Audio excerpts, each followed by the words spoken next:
Big Sills. Game day. Game day, baby. That's a quick turnaround. That is a quick turnaround, to say the least, man. Wow. I am going to throw something at you here, and then I want you to tell me, we're going to kind of play like charades here for a second, but real quick. We want to throw this out right away to you guys.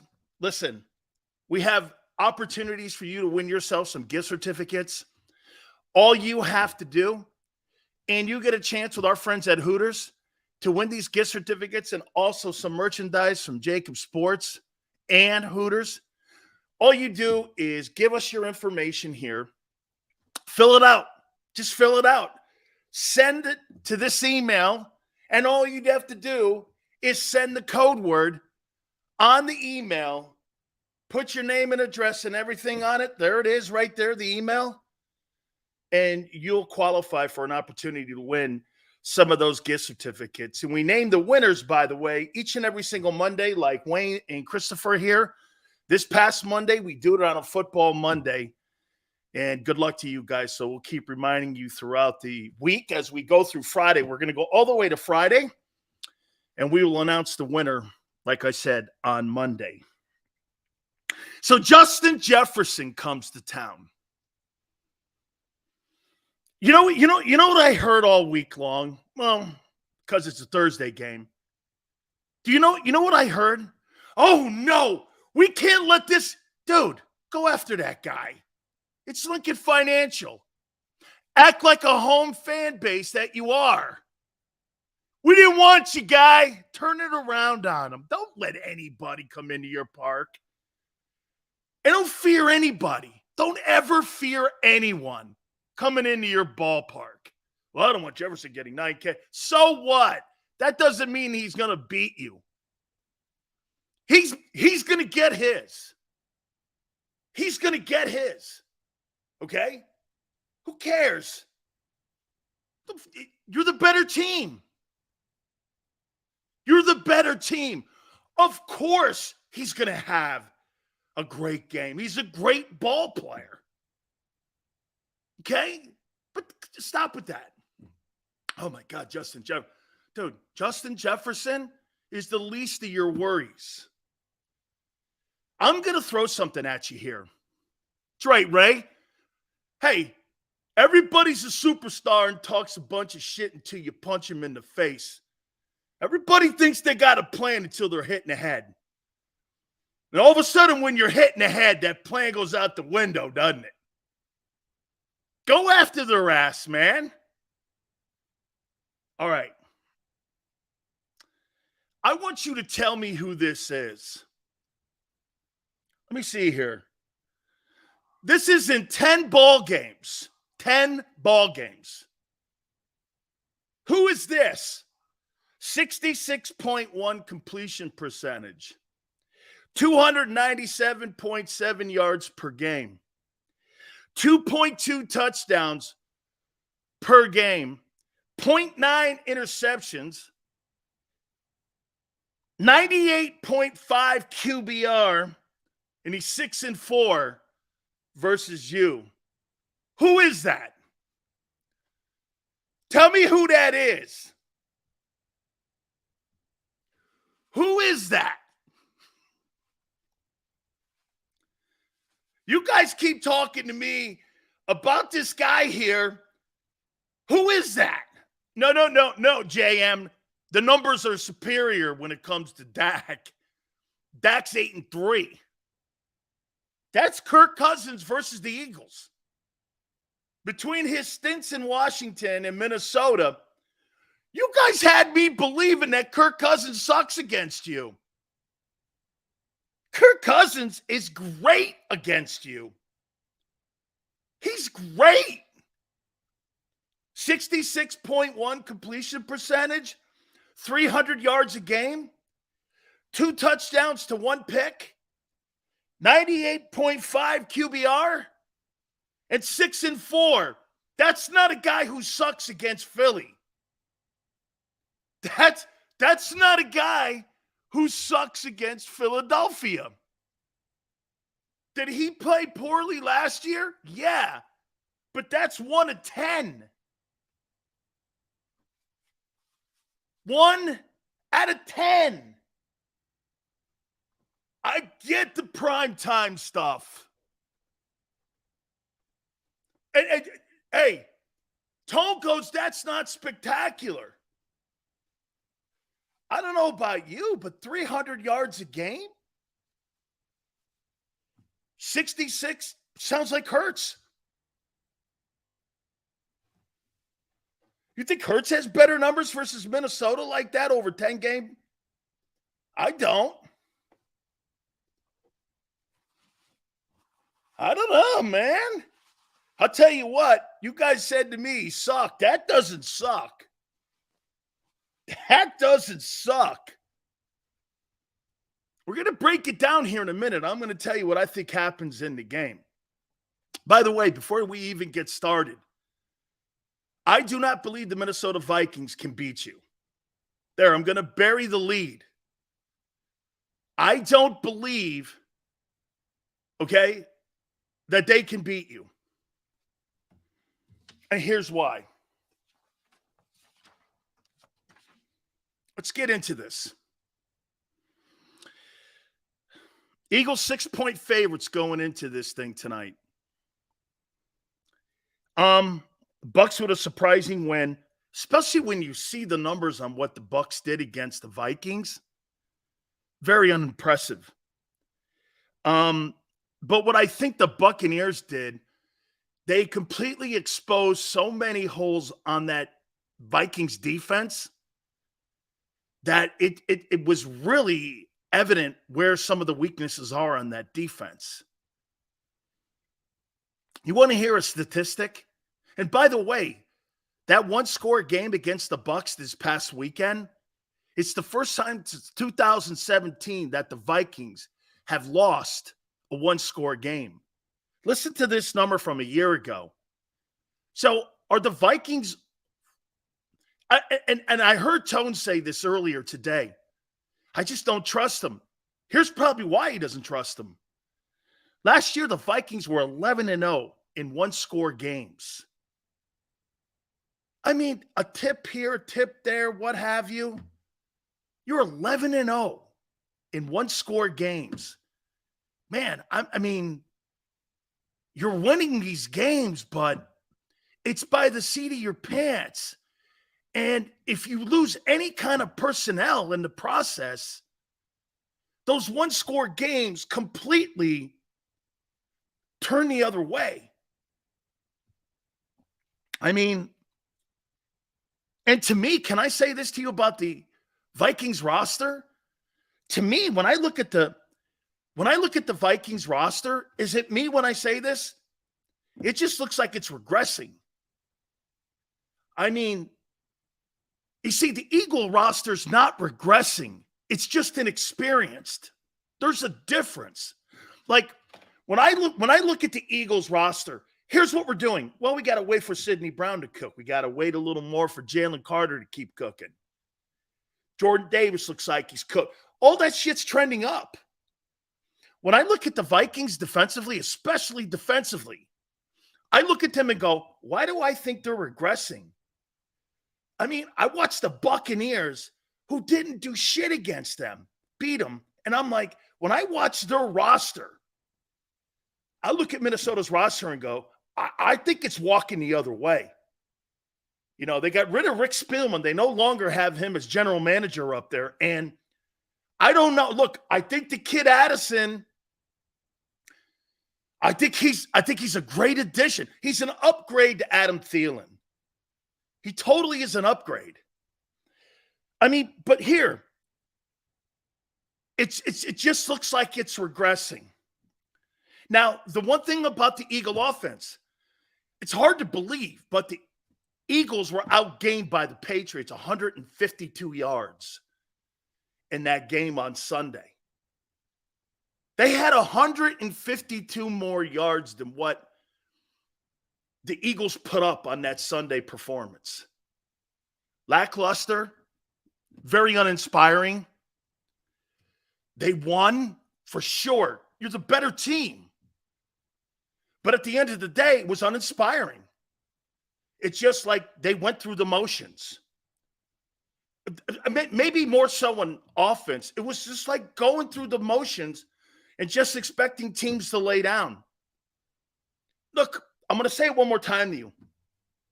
Belichick is the most difficult coach to prepare against, I think, in the NFL. And I think his genius was put on display on Sunday.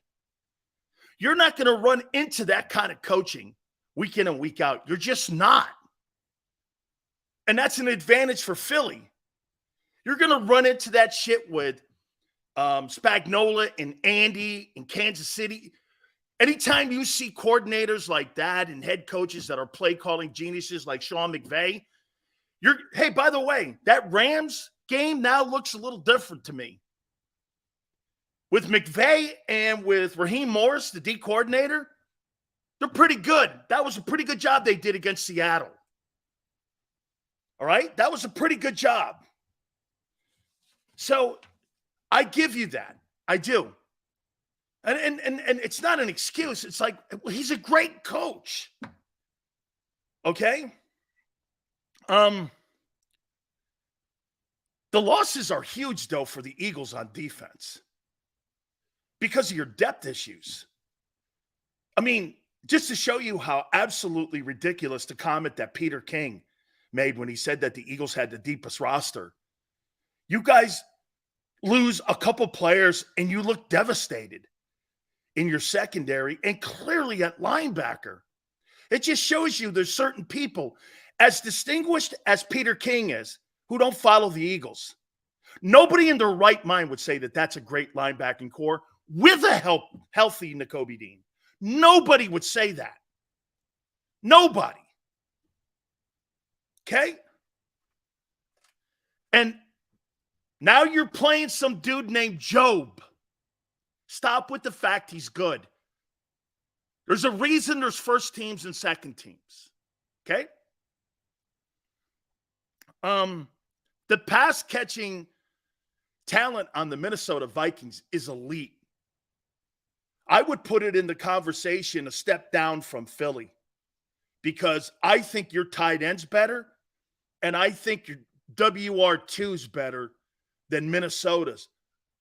But that's a good elite group, especially when you have the best wide receiver in the game on your football team. It's elite. By the way, they put up elite numbers. Once again, it had no issues with the offense here. Vikings, I mean, their problem, again, you turn around and you go, so you ran the ball for 41 yards against the Bucs. I get it. The Bucs have a good front four. But why'd you get rid of Dalvin Cook? Okay? Why'd you get rid of Dalvin Cook? Here's Kirk Cousins' numbers against the Bucs. 33 of 44, 344, and 2 touchdowns. That sounds shitty to you? That sounds elite to me. Justin Jefferson, 9 catches, 150. The problem that the Vikings had was the fact that they couldn't sustain any kind of run game against the Bucs. I mean, here's what the Minnesota Vikings did to the Bucs. They held the Buccaneers to 242 yards in total offense and 9 first downs.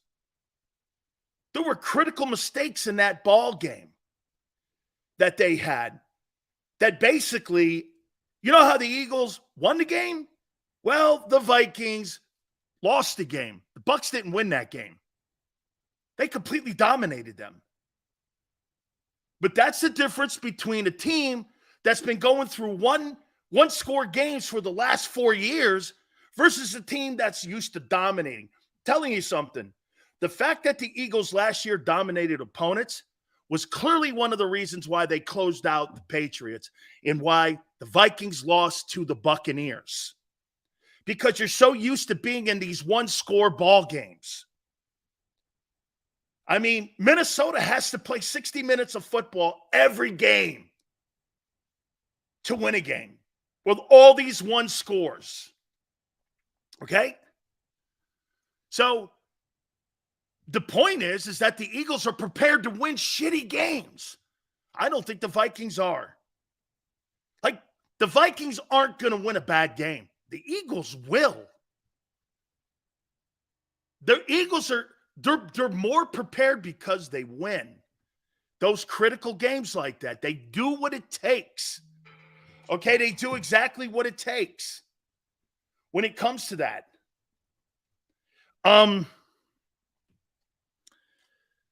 Last year, it was a complete domination. Complete domination by the Eagles over the Minnesota Vikings. I mean, Vikings can't turn the ball over tonight. If they want any shot at winning that game tonight, they have to be in a position where they do not have any turnovers. You can't have any turnovers in this ball game if you're Minnesota. Here's the end result here. I don't know about you, but I don't see where Minnesota can stop A.J. Brown and Devontae Smith. I just don't see the personnel on that side of the ball. I just don't see it. Where are you? How are you stopping them? One thing about the Patriots had the personnel, didn't they? And the schematics to do it. I know you're going to see a lot of the same stuff that the Patriots threw at Philadelphia Eagles, but I don't see the personnel on the Minnesota side that makes me go like that. Look, we all said this. I think every one of us said this about the Patriots, or some of you, because some of you are so blind, you're idiots. But I think most of us went, hey, New England's got a great defense. I'll make this point to you. I think that New England defense could probably be right there with the Jets as two of the best teams in the entire AFC when it comes to defense. The Jets are better, but the Patriots are the second best defense, and that includes Buffalo. Okay? Buffalo's not the same looking defense without Von Miller on it. Okay? I mean, that's a good defense. Man, I just don't see. Loki goes Jalen 275 and 2 touchdowns. I would, if he's anything under that, I would be disappointed. I don't think they could stop their passing game. Now, here's the problem, though, that they go into this. Okay? Who's going to be the number one running back, and who's going to be the back that you are more concerned about? Is it Jalen, or is it DeAndre? Do you fear DeAndre, or do you fear Hurts in the run game? I fear Hurts. I don't fear DeAndre Swift. He's a really good player, but he's not an elite runner. He is a really good, versatile player. As good as some of the guys in the league, and maybe top 15. Okay? Maybe. Top 15 talent. But he's not going to strike fear in you. Why? Because even in game one, man, I thought we were going to see more screenplays. The Philadelphia Eagles refused to throw screen passes. They refused to help their quarterback out. Dump the ball off. Brady made a 25-year career on dump-offs. Dump it off. It's okay. Punting is okay. I mean, it's okay. I'd rather punt the ball than turn the ball over or have minus plays. You got to be patient against a team like Minnesota, because Minnesota is a quick strike team. They can gouge you. They are superior to your secondary and your linebacking core. They're superior. You don't have a better player on your defense. Like, the best defensive player, I would say probably in your secondary, is Slay. Well, he's not better than Jefferson. And your second best guy is not on the field, which means you don't have a second best guy in the secondary. Nobody's covering Hawkinson. You couldn't cover Hunter Henry. And you couldn't cover Giesick. And Hawkinson's better. Hawkinson's better.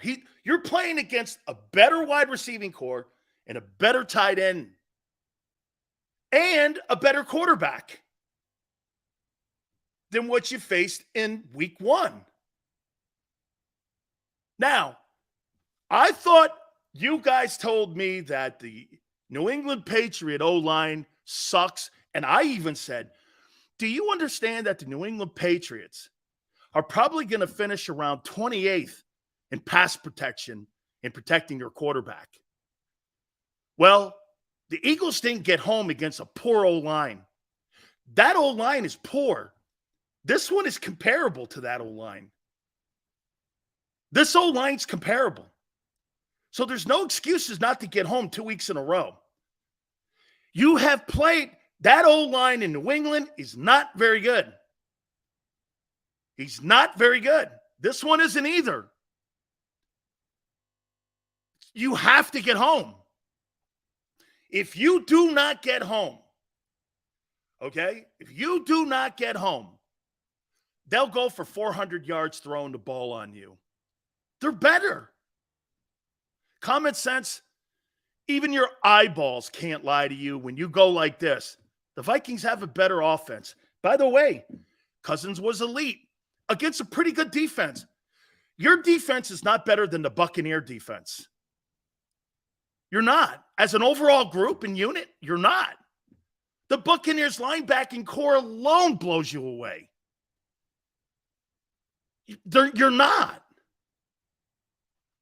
Okay? You're just, your entire secondary is a joke with your linebackers. Jokes. I don't know how anybody who could sit here and say anything that I'm saying is wrong. Is the Minnesota Vikings offensive air attack better than New England's? Have the same type of talent in the O-line. I will give you this. You can't usually lose your left tackle or your center. They're starting centers out. That's a problem. That's a big issue for them, which means you're probably going to see some 5 steps and not 7 steps until they can get comfortable. You're going to see more of that. Okay? 100% wrong. You just said the Vikings are better than us. I never said that. What a jackass. Again, see, this is what used to happen in radio. An idiot like Anthony would sit there and take 5% of what I just said, where I said that the Vikings are better than you. Where did I say that? As an overall team, they are superior in the offensive attack versus your shitty secondary. Yeah. Yes. Your defense is not very good, guy. It's just not very good. And you know it. So, in the end, I see 31-27. I think the Eagles hold on to win this thing, and the defense continues to keep cooking. Jalen Carter, I believe, is going to be a handful in this ball game. I think he's going to be a handful. Hassan Reddick has to be a factor and has to get home. You know, I went back and looked at the 22, and I'll say this to you. Hey, by the way, I don't give a shit what you think. The Buccaneers defense is better than your defense until proven otherwise. Mac Jones kicked the shit out of your defense. So before you start barking about how good you are, you had problems with Mac Jones. Mac Jones. Mac Jones outplayed Hurts in game 1. Outplayed him. 34-54. 33 for 54 for 306 yards, 3 touchdowns, and 1 pick. Your guy didn't even throw for 200 yards in that ball game. Was out of sorts and missed guys all over the field. Facts. I think he plays better. I think he plays better. I want to see how, and get this. So I guess they're telling everyone they're going to get Dallas Goedert involved in this game. I don't know how you make that proclamation 5 hours before the game starts, before you even get on the field, that you're going to predetermine who you're going to get going. Once again, to me, it's an experience, conversation, and coaching once again. You never tip your hand. You never tell people who you're going to establish. The least amount of information they know, the better. Now, unless you're lying, which is what Nick is known for, is lying. Coming out and publicly telling me that Brian Johnson called a great game is a bull-faced lie. It's a bull-faced lie, and everyone knows it. And again, if you're comfortable with lying, which most of you are, then you're cool with Nick. Me, on the other hand, I'd rather not have you say anything. We're on to Minnesota. Simple as that. Simple as that. Or you could be like the White House press secretary. Talk to the Department of Justice. Simple as that. You don't have to answer questions. People get mixed up because you never said after week one, you make it seem like it's been 10 games saying our defense is really good. One weekend. I'm not sure where you're and how you're phrasing all of that, but all the things that we said in the offseason would rear its head had. This is not a 1 week fix on defense. Your offense is a 1 week fix because your superstar talents on that side of the ball will right the ship. You're not talented on defense. You're talented at the tackle position. And by the way, old man Graham, he played like old man Graham. Jason Kelce played like an old man in that New England game. Okay? I thought Fletcher was good. I know some people are thinking, I thought he played well. I'd rather see him be the rotating tackle compared to those other two guys, because I think you could play those other guys. I think Jordan Davis is in better shape. Okay? I think he is in better shape. Crow goes to D-line, is talented. That's about yeah, that's it. Well, to me, this is what I wouldn't want to get into, because I think Slade plays better when he's shit talking. I do. I think Darius Slade plays better when he's a shit talker. So I'm going to let him, and I want him, because I think it builds like Ali confidence in him. And I'm good. Whatever gets it done. You know, as long as he goes to go over the top, I'm okay with Slade talking shit. I think it motivates him. Okay? I do. I think it motivates him. So, Eagle guy goes like this. So, Mac Jones outplayed Hurts. He did. Where did you see where he was better than Mac Jones in that game on Sunday? Mac Jones wasn't missing passes. I mean, pick six, you spotted him 16 points and came back and almost kicked your ass. Mac Jones, the guys that you said we're not even sure he's a starter in the league. Cousins is better. I love how people, you can't change the narrative when you're 6-4. Hey, he's not underwater against you. Almost 100 quarterback rating. He's not horrible against you. Anyway, 31-27, somewhere in there. I think that the Eagles are better because of their offense, not their defense. Like, do I think Minnesota's defense – do I think that with the injuries, that the Eagle defense is that much better than the Viking defense? I do not. I do not. Full health, Blankenship, Bradbury, Slay, they're better. But when you got substitute teachers all over the secondary, you're a little better. You're a little better. Wheel says Carter had the fastest get off in the NFL this past weekend. He's an impressive rookie. Wheels, he is. I think he's going to be a force. I think he could be good as Quentin Williams. So the Bengals offense sucks how they looked week 1. I'm saying stop talking so much stock, taking so much stock from week 1. No, I think the Bengals are going to right the ship with their offense. And if you heard me, General, which you didn't, I said I believe that the Eagle offense is going to right the ship. You have personnel issues on defense, which means talent issues on defense. You can't fix that with so many blaring holes. You can't. You can't tell me that you think you're going to fix Zach Cunningham, who was horrific on Sunday, Nicholas Morrow, and Christian Ellis. They have no shot. They have no shot at covering Hockenson. They're not good. They're not good. End of story. Hey, you're absolutely right on everything you have articulated, but the one thing you can't dismiss is whatever the NFL wants will happen no matter what. The NFL's not rigged. The offense, I believe, is going to ride it because there's too many good football players on that side. You don't have that many good football players on your defensive side. You just don't. Okay? You just don't.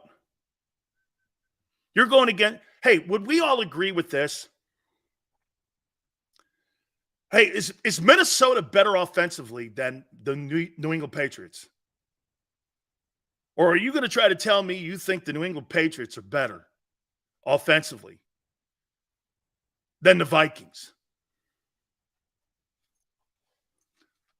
Now you're going to try to make the Patriots out to be one of the better teams in the AFC. They're not. They may win 7 games. They are. So you think there's a wide receiver in New England with Justin Jefferson. So you think Hunter Henry and Gesicki, who you guys told me sucked, is better than T.J. Hockenson, who's one of the top 5 tight ends in the league? Man, you'll say anything. You say it. You accuse me of that. You'll say anything to make you. That's stupid. There's a trade deadline signing time, so much we can do it to get better. The Bengals will fix it, but the Eagles won't. I never said that. I just said they're going. Who are you going to trade for? Devin, who are you going to trade for? Honestly. Who are you trading for at linebacker? I can't wait to see that. All right. Now we're going to move on to something else. Now we're going to move on to this. Do we agree that the person that is going to strike the biggest fear in the Vikings tonight will be the quarterback, Jalen Hurts? Okay? Do we agree? I want to throw something at you here that was presented to me today. About Jalen Hurts and what the Eagles are asking him to do this year, because in my opinion, you don't have a Miles Sanders this year. You're not going to be able to establish a run game unless it's Jalen. Your best running back's Jalen. Okay? Once again, last year it was Sanders. This year it's back to 2021, which means he's going to have to run. You just do not have a running back. And this is a Howie failure. If you're trying to preserve this guy, hey, this is why I think he's getting down more and he's pre-sliding before the contact comes, is because they're telling him that. Because they don't have an established running back. I completely believe that they're telling him, avoid all contact, get down. Because I saw at least 4 times in that game where he went down immediately before even the guys came over to him. Almost like when he was in a scramble mode instead of when he took off, he got down like he was scrambling. So I want to throw something at you here. See, personally, I do not believe that what Hurts is doing right now and how the Eagles are playing him, this is a long time thing. And I want to prove the numbers to you. This is the first 3 years of quarterbacks in the NFL who have had the most carries in NFL history. And I want you to tell me the thing that is significant with this. In the first 3 years of their NFL career, Lamar Jackson has run the ball 482 times. Last 3 years, he's missed a ton of games. He's been totally banged up. Jalen Hurts is second in NFL history with the most carries in his career for the first 3 years of his career, with 367. Hasn't finished the season yet. Not quite as devastating as Lamar. But it's funny as we move on here. Cam Newton, 364. Destroyed him. He can't even, no team will even look at him. How can you be like 35 years old and no one look at you? It's because you've been destroyed. And that guy's 6'6". He's built like Josh Allen. And then you got Kyler Murray, who's out. Every single one of these guys, except for Cam, have been banged up early in their careers. This is not going to be a long deal here. Now, if you were able to win a Super Bowl in 6 years and Hurts has a devastating knee injury or such, it was worth it, I think. But this is not a long-term deal here. The numbers and the players show this. Murray's out. Cam's destroyed. Jalen's second all-time in carries for the first 3 years of his career. And Lamar is number one at 482. It's just the point that if Howie was really serious and the organization personnel-wise was serious about cutting his runs down, why didn't you go after a more prototypical back? Even it up, hey, a guy who can help him. Hurts doesn't need help at the Y and Z anymore. He needs help in the run game. He needs help in the run game. You can't, there's not a running back on your football team right now that's worth a shit. And Swift is not really a prototypical back that could take some of the heat off of Jalen.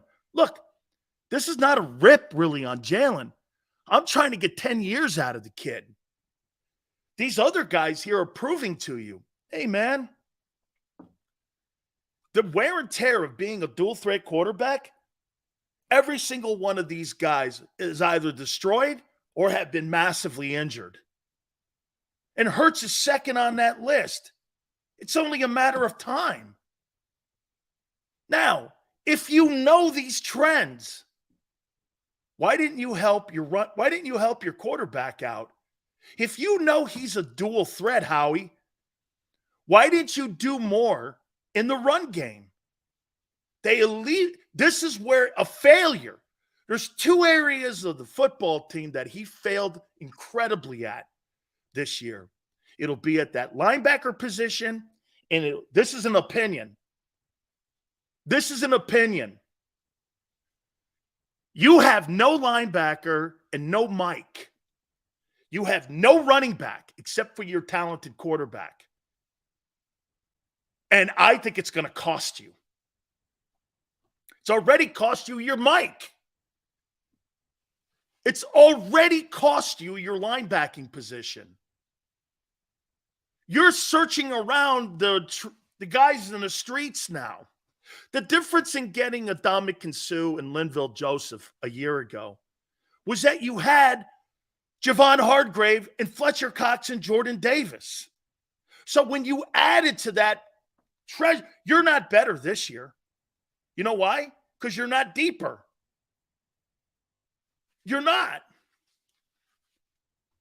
Could you, do you have maybe a more talented D tackle? Yes. And by the way, I'll say this one thing about Milton Williams, too. I thought Milton really played well. He's a good-looking football player. I mean, I would say Milton Williams could probably start on 65% of the defenses in this league. He's a good player. Okay? Quan goes, have a drink every time you hear TJ Edwards. I got a better game for you. Have a drink every time there's a completion tonight on your linebacking core. Why don't you go there? Let's do that. How about we do this, Quan? Let's see who gets drunk quicker. How many completions by the tight ends and receivers going across that shitty secondary? Or TJ Edwards' name today? Then we'll see who gets drunk tonight. How's that one? Let's see how that plays out. Let's do that. Oh, man. Hey, all I'm saying is your general manager, who's been doing a really good job with this football team, for whatever reason, financially, they have been stubborn to a fault. They are paying, as Tone would say, the premium positions and negating the positions that do the dirty work. Here, I have to read this because this idiot did this. JC, it's been one wait until we see more than you make it. Yeah, okay. If you can just put it in English or at least get a translator for me, Sway, it would be a ton better for me. Thank you. Maybe you need like a translator. We'll work on that here at JAKIB for you, because if you can't be like decent in getting your takes out, you're just burning money, dude. Just do me a favor. We'll get a translator for you. Okay? This isn't a 1 week dude. This isn't a 1 week thing on defense. It's a 1 week thing on offense. Okay? I was furious with his late fumble. Look here, Wayne. In the Patriots game, no need to risk it. We should have slid there. Hey, Wayne, you know what about Jalen Hurts and that fumble? If you really look at that, the fumbles, you've not heard me in the Super Bowl really, or even this past Sunday, criticize him. You know why? Because Jalen is very careful with the ball. He's not reckless. He was trying to make a play. I am never going to kill a player ever in a million years on making effort plays. When you know what I kill a team on? When you can't line up in special teams and you're burning timeouts. That's where I kill a team. Okay? And or you don't retool the team correctly in personnel, you point it out. Jalen Hurts fumbling there, he's making an effort play. He's trying to do something to move the sticks to keep his team in a position to win. Happens to everybody. We've seen the greats do that sometimes. Okay? He does. I have no problem with Hurts is not a turnover machine. He's just not. So I get it. It was critical time. The Patriots got the ball. But here they were so. You got to remember something about this group compared to last year. Okay? You got to remember something that's different. You know what's different this year? You're not going to have many opportunities to dominate like you did a year ago. You're just not. Because you're playing against good teams. So you're going to look at your team this year and go, Jesus, we're not dominating. Well, you're not going to get many opportunities to dominate. Because they're good too. Jalen Hurts had the highest percentage of on-target throws among all quarterbacks in week one. And yet, okay, so Turner feels good about his week one. We disagree, okay? We agree to disagree. I thought he sucked. Turner, sure. Whatever. If you thought he was good, and that was MVP football, that's for your eyes and for you. I'm not going to argue with you on that. Okay? because that's your opinion, and it sucked. He was terrible. Okay? He was absolutely terrible. How many interceptions did he throw? Now you want to start doing turnovers? You want to go there? He had a turnover in the game. Same amount of turnovers that Mac Jones had. Mac Jones had a turnover, so did Hurts. There. Now we're even. You're not going to have as many opportunities at dominating this year like you did a year ago. Like,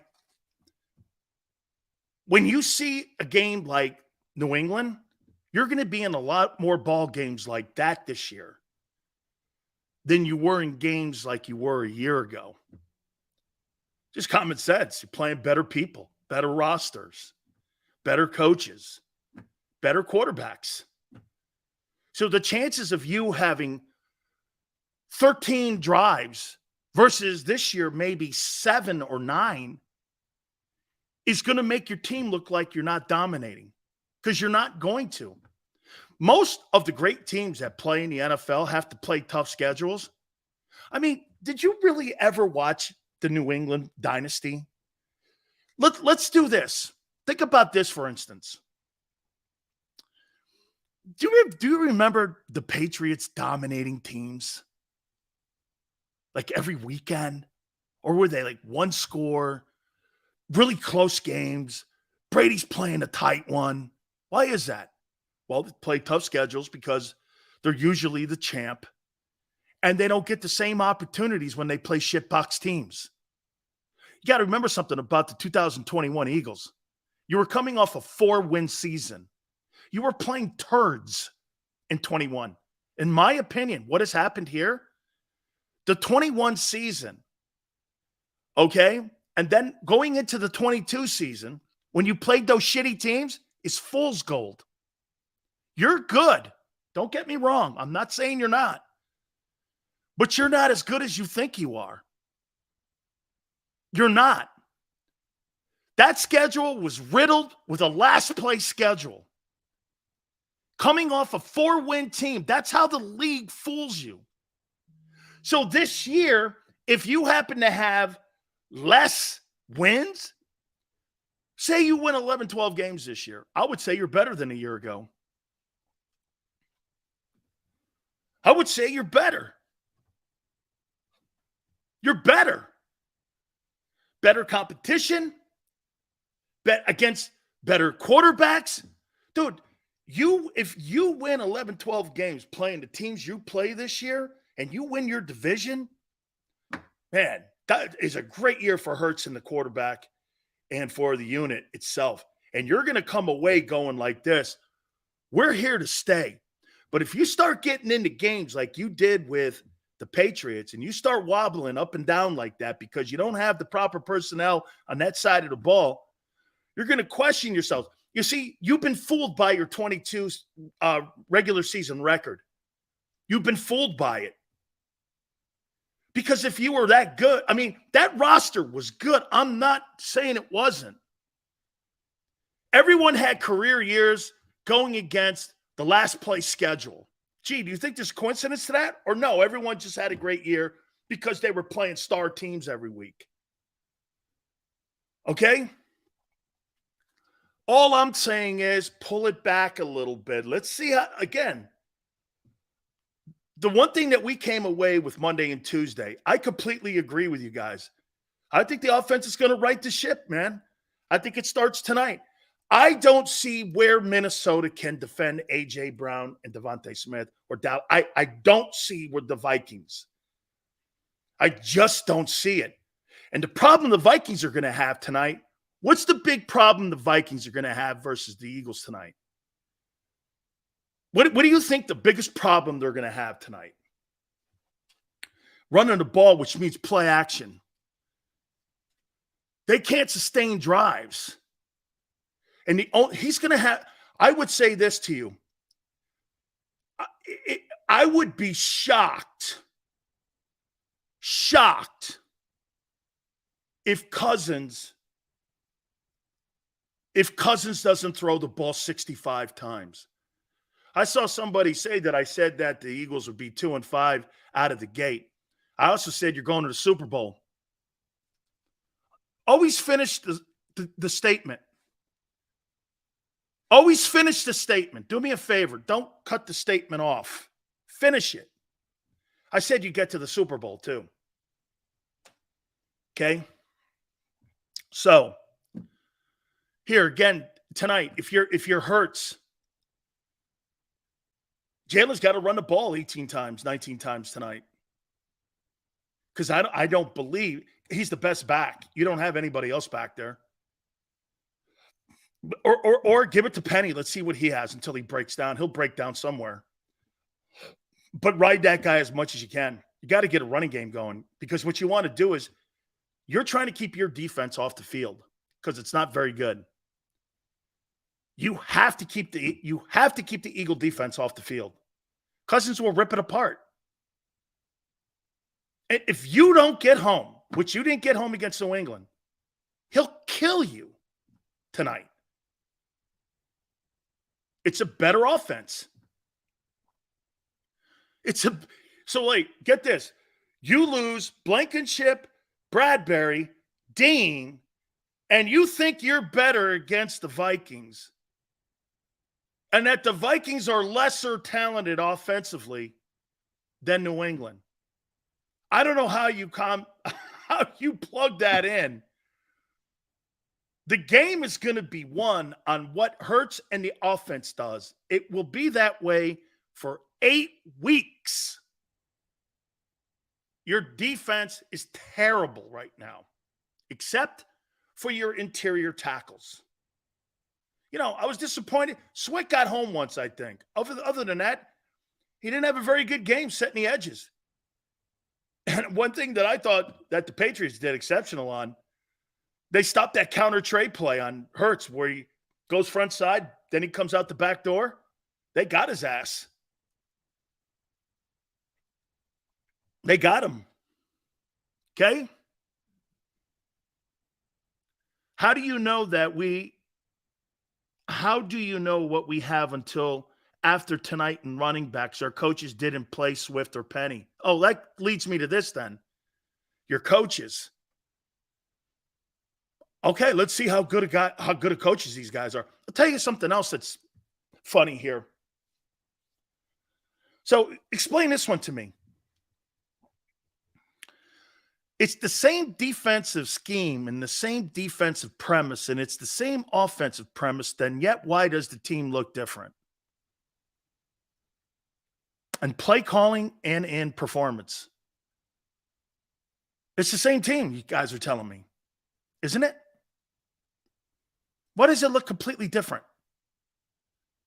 You told me coordinators wouldn't matter. That's what we talked about in the offseason here. How come it looks completely different? And yet, everything's the same. The system's the same. Both offensive and defensively, systems are the same. Then how come it feels and looks different?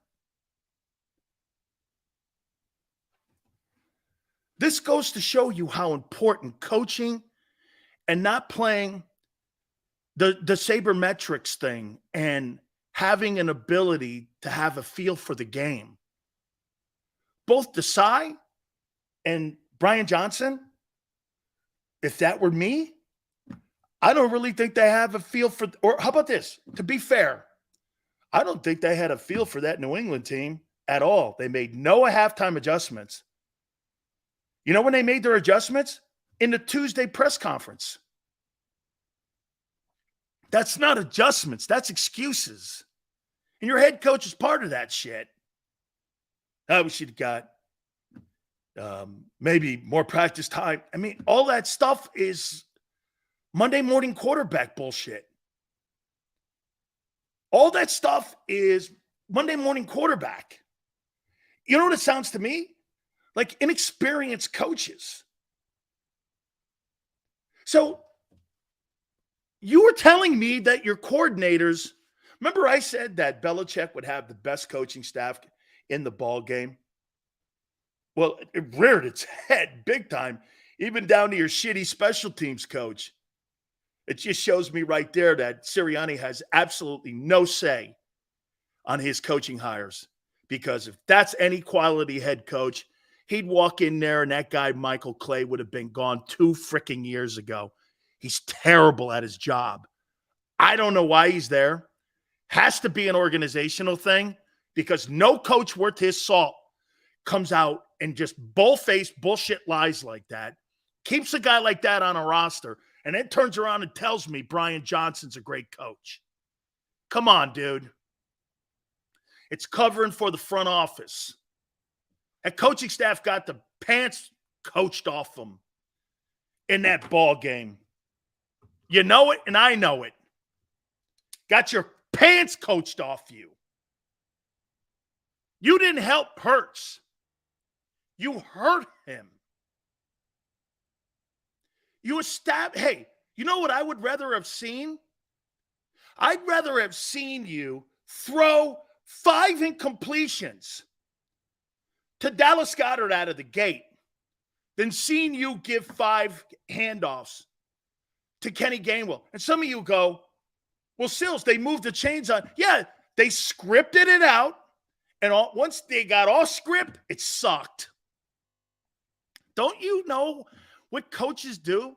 They script the first 22 plays, and once they do that, it's supposed to be in-game adjustments. Well, for 50 minutes of the game, they were completely outcoached. All up and down the board, offensively, defensively, special teams-wise.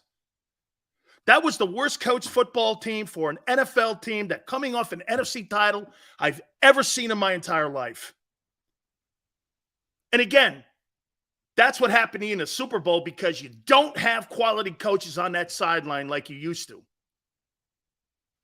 And you were exposed in your coaching staff.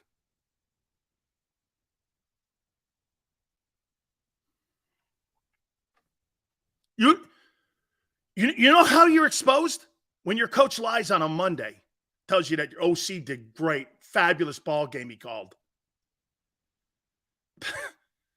You should have hired Eric Bieniemy.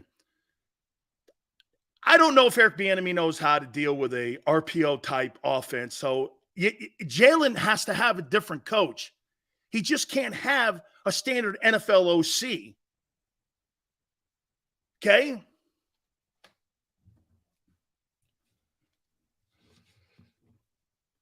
JM goes, all coaches get exposed by Belichick. No, what Belichick does, he exposes the weaknesses in your coaching staff. So you thought not to have any in-game adjustments. Like, let me ask you this. After you looked at the play sheet, so let's just do this if you're Brian Johnson. Hang on here. And you get into halftime, and you see Dallas Goedert has no targets or catches. Does that cross your mind? Like, what are you thinking about? I mean, when you look at the play chart, everyone's got a play chart when they go in on what teams and tendencies they're doing in the game. Are they running out of power formations, weak formations? Are they coming backside on me? Do they like the right hash mark, left hash mark? You have these tendencies in game, and you get these play sheets. On first and second, they like to go counter tray, okay? You see the top 3 plays. They've got a quality control coach that breaks all this shit down. They come in at halftime, and it's in front of you. You didn't notice that you weren't going anywhere near Goddard? How's that possible?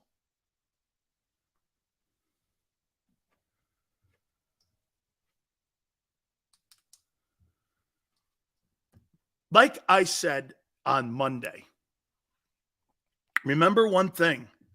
And as I opened this show up, remember what I said to you. Good teams win shitty games. The Eagles are a good team. The Vikings were 11-0 a year ago in one-score games. That's the first one-score game that they've lost since 17. Which means what? They have to play 60 minutes of ball. They have to have no turnovers. They have to be almost perfect to win games. The Eagles don't have to be. That's why that team is not a good team, Minnesota. It's not a good team. Many people who look at that and go, I don't believe in the Minnesota Vikings. That's why they don't. Because when they get in those tight games like that, you just keep going like this. You start calling them the cardiac kids. I completely agree.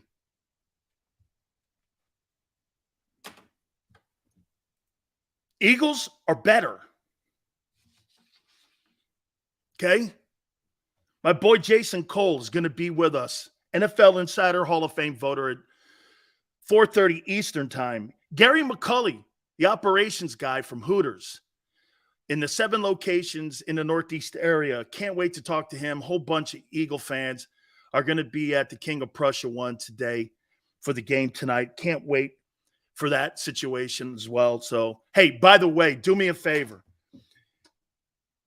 In celebration of the 40th anniversary of Hooters, man, you guys are going to absolutely love the fact that we are going to be coming in a couple weeks here to the King of Prussia one.